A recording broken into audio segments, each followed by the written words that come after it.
Good evening. How about a round of applause for the entertainment?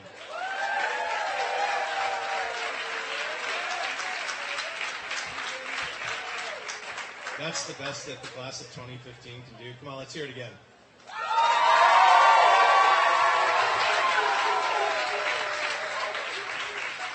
There you go. All the adults in the back said that just sucked all the cool air out of the back of the tent. Welcome. I'm Glenn Murray. I'm the CEO of the United States Rowing Association. It's a pleasure to see so many young, happy, energized faces as we go into this year's Youth National Championships. This is the inaugural commencement ceremony for U.S. rowing. Over the decades that we've been running this event, it's grown in stature, and we recognize that many of our participants, many of the champions that come here every year have to make an important choice between walking at their own graduation or showing up for the national championships. And so this is our first attempt to remedy that issue. We know, yes.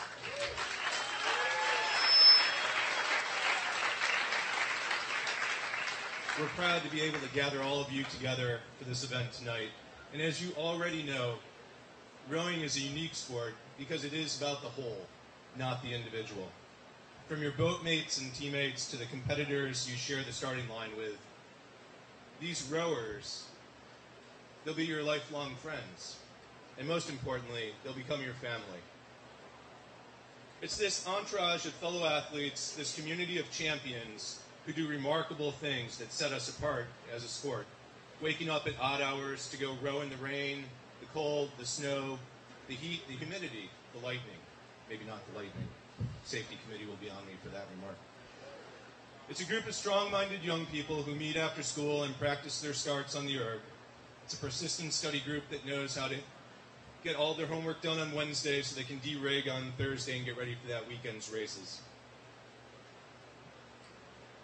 There's no other sport, none, on the Olympic agenda, on the professional agenda, which demands this level of commitment and then continues to impact your life for the rest of your life. Rowing is truly the only sport that is lifelong. You may not realize it here today, but this is ending one chapter to a rather long novel of participation in rowing. Whether this weekend is your final race or the beginning of your rowing odyssey, you are now and forever included in that crazy group of champions that we call rowers. That's right.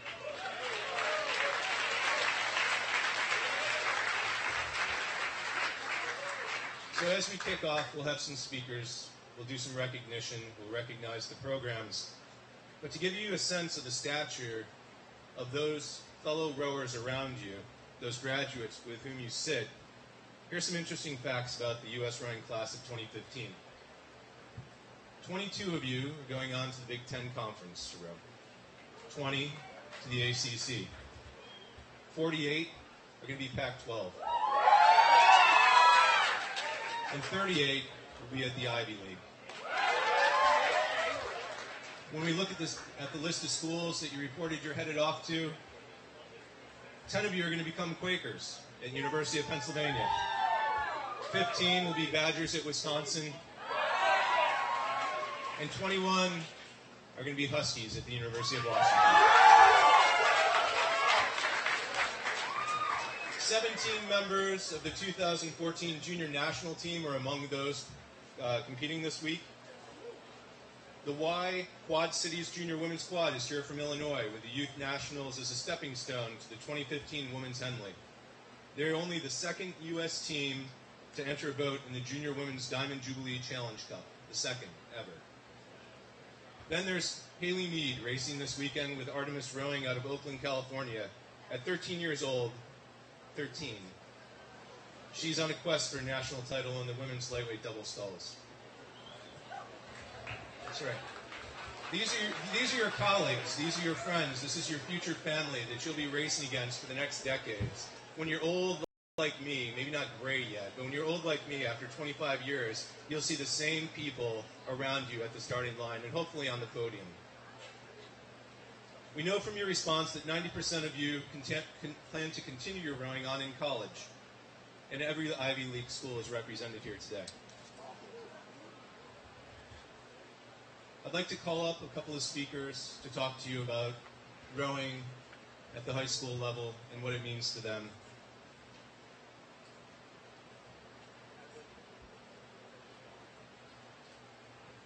I'd like to introduce the first ever U.S. Rowing Scholastic Honor Roll representative from the Pocock Rowing Center in Seattle, Washington, Maeve Anderson.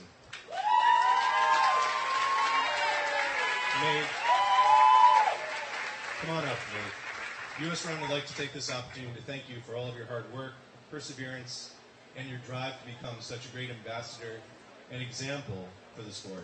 In addition to being a U.S. Rowing Scholastic Honor Roll member, Maeve is part of the National Honor Society, which is a National Merit Commended Scholar.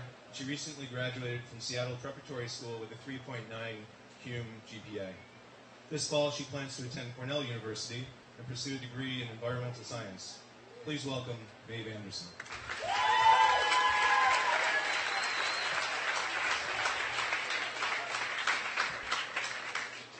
Hi, everybody. I'm Maeve Anderson, and I row for Pocock Rowing Center in Seattle, Washington. First, I'd like to thank U.S. Rowing for this wonderful graduation ceremony.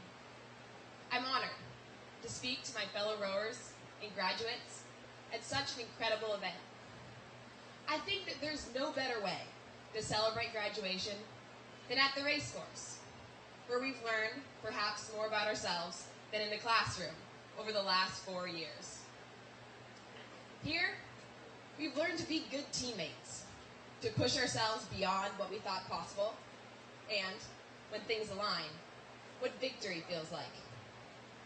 Years from now, when verb conjugations and math formulas have long been forgotten, we will still remember the great victories we've shared with our teammates. To outsiders, rowers are simply people with really strong arms and gross-looking hands. And that's true. But what they don't understand is that thick calluses and sometimes gaping blisters are actually awesome. One of the first things we learn is how to carefully and artistically maintain them, and also how to shower without getting soap in them. But more important, from rowing, we've learned to overcome adversity, to fight through pain and suffering, and to relentlessly push ourselves past perceived limits. We do this every day, right out there on 2,000 meters of hard-won water.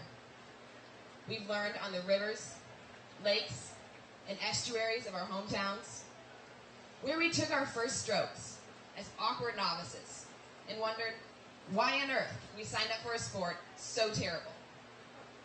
But somewhere along the way, we learned to appreciate the grueling practices and early mornings, because on the water, everything is simple. There are no math finals, science projects, or applications. Just us and our teammates, giving everything we have to each stroke. Tomorrow, we take to the water again. We will fiercely battle each other for inches, staking a claim to be national champions. But tonight, we're gathered to celebrate as classmates, the class of 2015. As we shift around in our seats, having carefully calibrated our hydration, nutrition, and rest, we're probably all thinking about tomorrow's races in the pursuit of victory.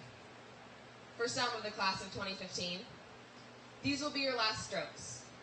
Others will go on to college rowing, and quite a few of you are heading to selection camps and hopefully to the national team.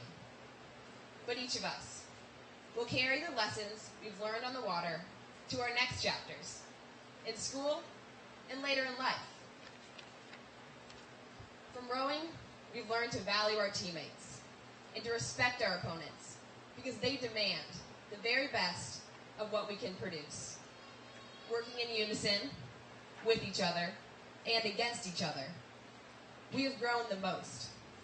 We've learned on the water that success is not only measurable, but attainable. From work ethic to adaptability, we've been able to conquer our challenges meter by meter.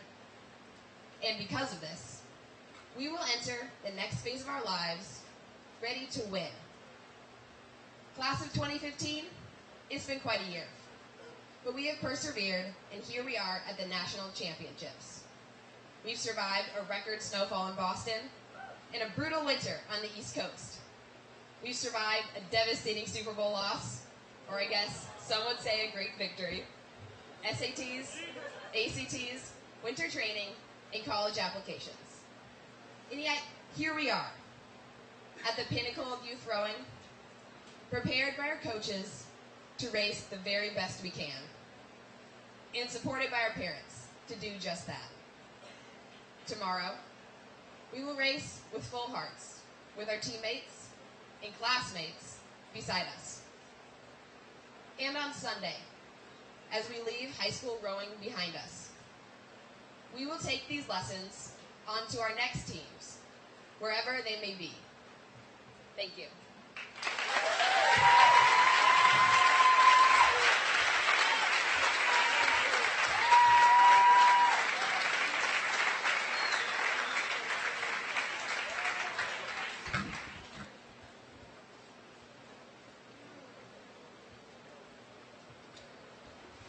Now I'd like to bring to stage someone who is truly famous in the world of rowing, our keynote speaker, Susan Francia.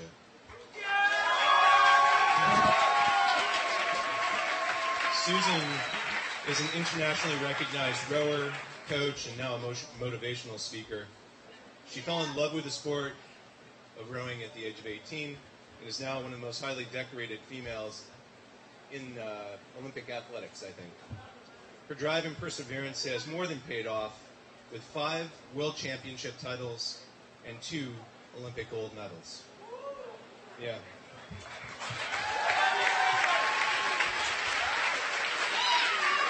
In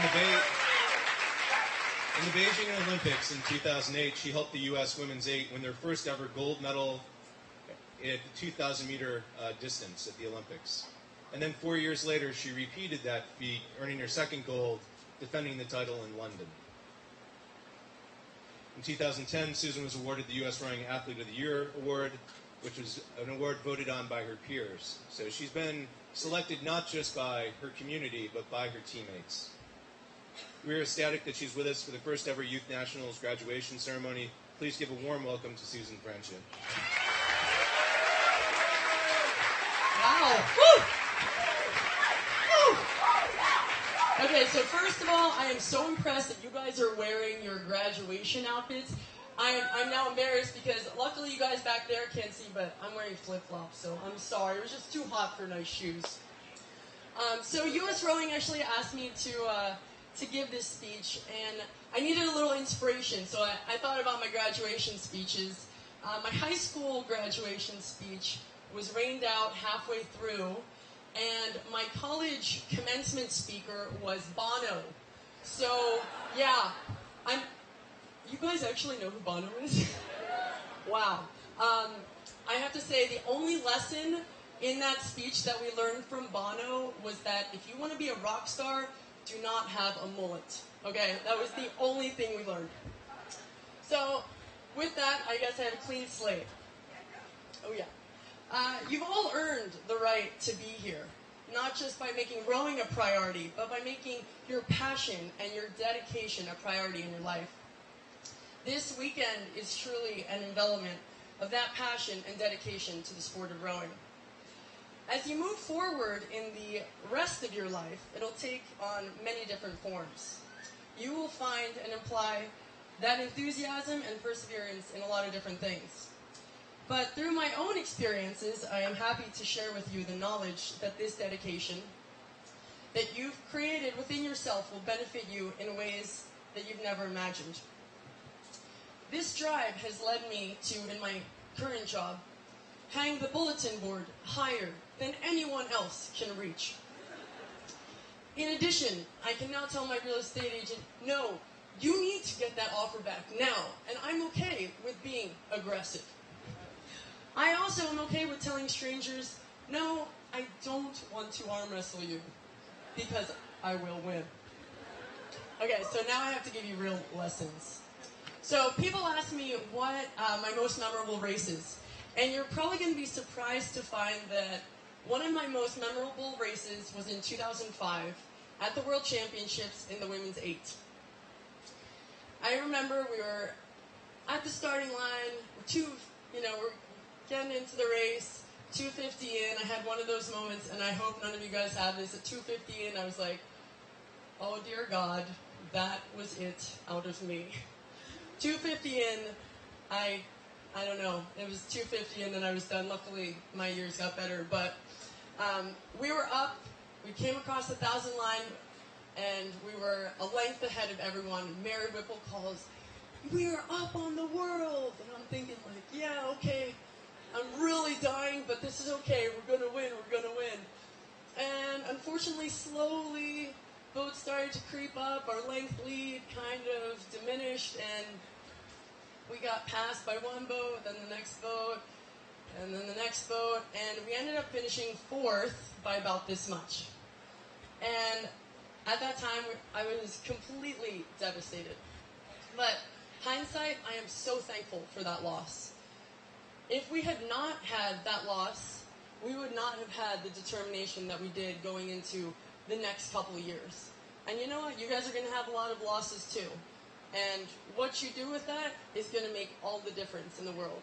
You know, are you going to point fingers? You know, you get rejected in an application, you lose a race, you have a bad herb test.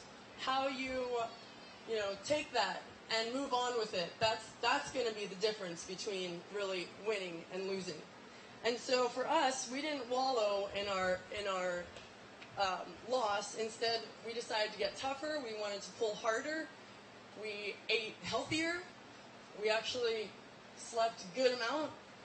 And we ended up going to the World Championships that next year, and we won. And then next year, we won again. And then we made it to the Olympics, and holy crap, we won again. And we got to bring home this sweet gold medal from the Beijing Olympics. Go USA!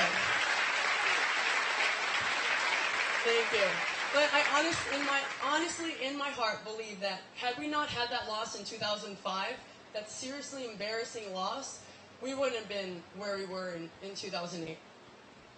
The next lesson I want to teach you guys is really never stop believing in yourself and what you are capable of. I continued training and winning after 2008. I was on a high. I was trying the pair. Things were going great. And exactly 1 year before the 2012 Olympics, I herniated some discs in my lower back. And I was, again, kind of going through a rough time. But I never said that I was tough because I had to sit on the bike for 3 hours a day and on the elliptical for 1 hour. But I knew that I could definitely do it. And so I was the absolute last person to make that 8. But I was very lucky. I made the 8 in big 2-seat. And we got to London, and once again, we got to bring home the gold. It was absolutely awesome. Go USA!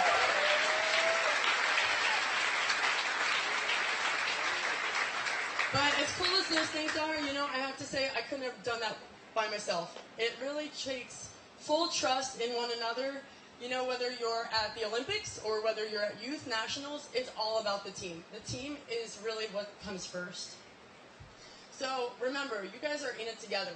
Foster those relationships. After high school, most likely you're not what people were pulling on their herbs. But you're going to remember your teammates, your friendships, the fun times, sometimes the bad times, and then you guys can meet up again and laugh about it. I was just at my 10-year college reunion, and it was such a great time. I can't tell you what we actually talked about, but it was not erg scores, okay? So let me just say that.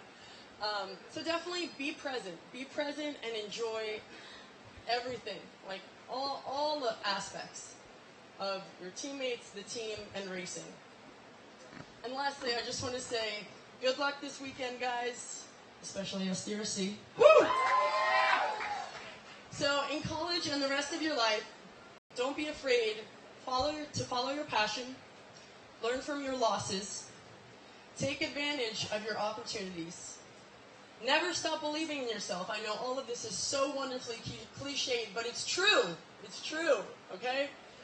And most importantly, guys, don't get a mullet, okay? Thank you, and have a great racing. Thanks. Oh, I'm sorry. I got all my papers.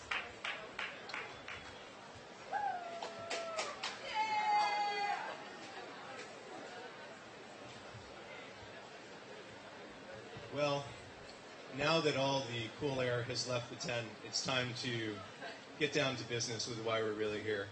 And that's the presentation of the class of 2015. And I'd first like to recognize some of the exceptional student athletes here tonight who are the valedictorians or salutatorians from their high schools. And I am optimistic that I will not butcher your names too greatly, and I apologize if we've missed someone from the list. From the salutatorian list, Emily Erdos Marina Felix, Christina Nordrum, Sophia and Sophia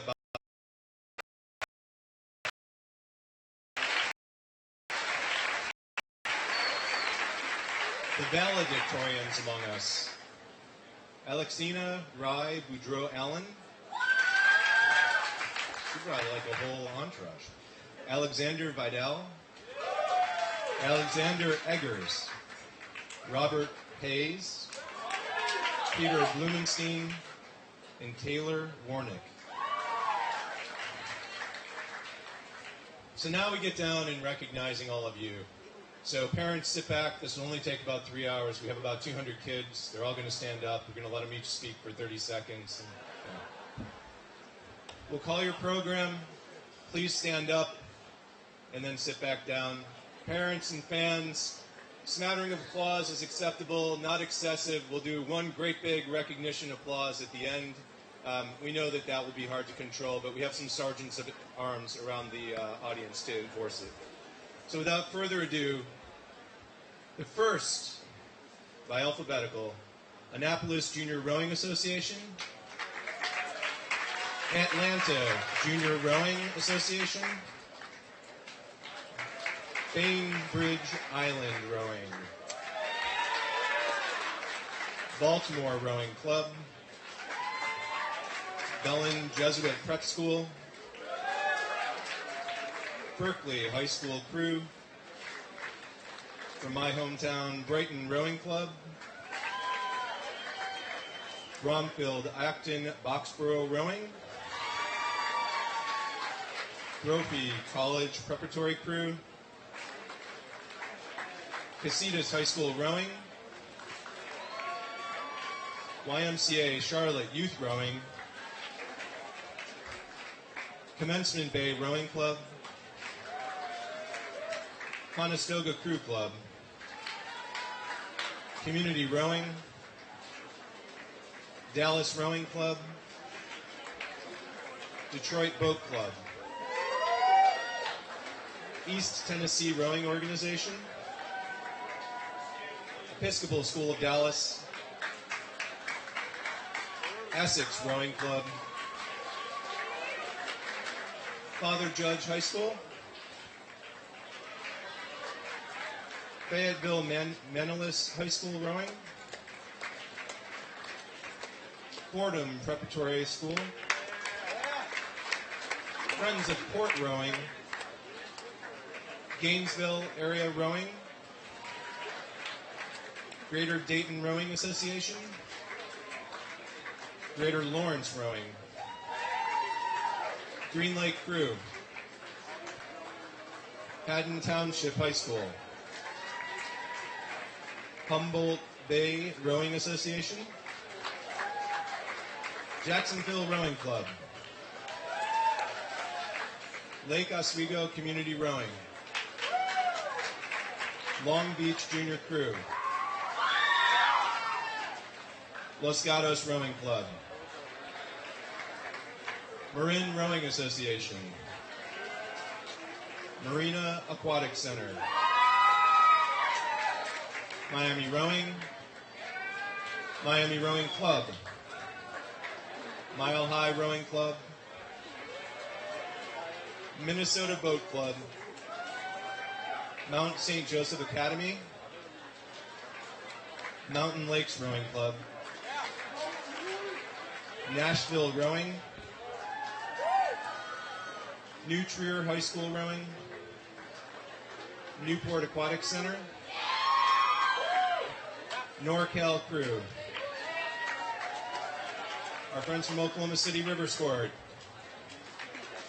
Olympic Peninsula Rowing Association, Orlando Area Rowing Society, Karate Competitive Rowing, Pelham Community Rowing Association, Pocock Rowing Center, River City Rowing Club, Rochester Rowing Club, Rose City Rowing Club, Row America Rye, Rowing Organization of Citrus County Students, Rye High School Crew, Sammamish Rowing Association, San Diego Rowing Club, Sarasota Crew, Saugatuck Rowing Club, Southern California Scullers Club, the Milwaukee Rowing Club, the Stewards Association, Youth Z, their weekend.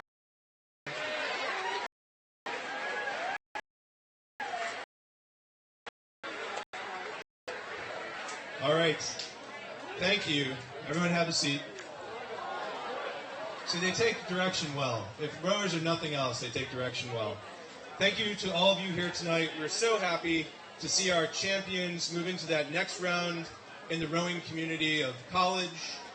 This is truly a unique event in that there's no other Olympic sport, there's no other Olympic family out there that celebrates as a lifelong sport where you can start at middle school and continue all the way until your 80s.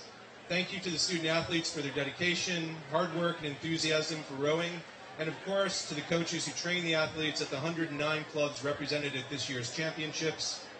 I'd also be remiss if I didn't thank and mention the parents, and your show of support in so many ways makes this sport possible, from the early morning drives to practice to showing up in the rain for our competitions. If the rowers could recognize the parents, your biggest support group.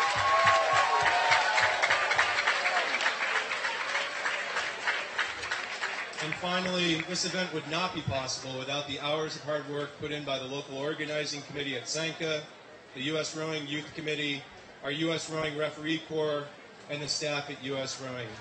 Good luck racing this weekend at the National Championships. We're all so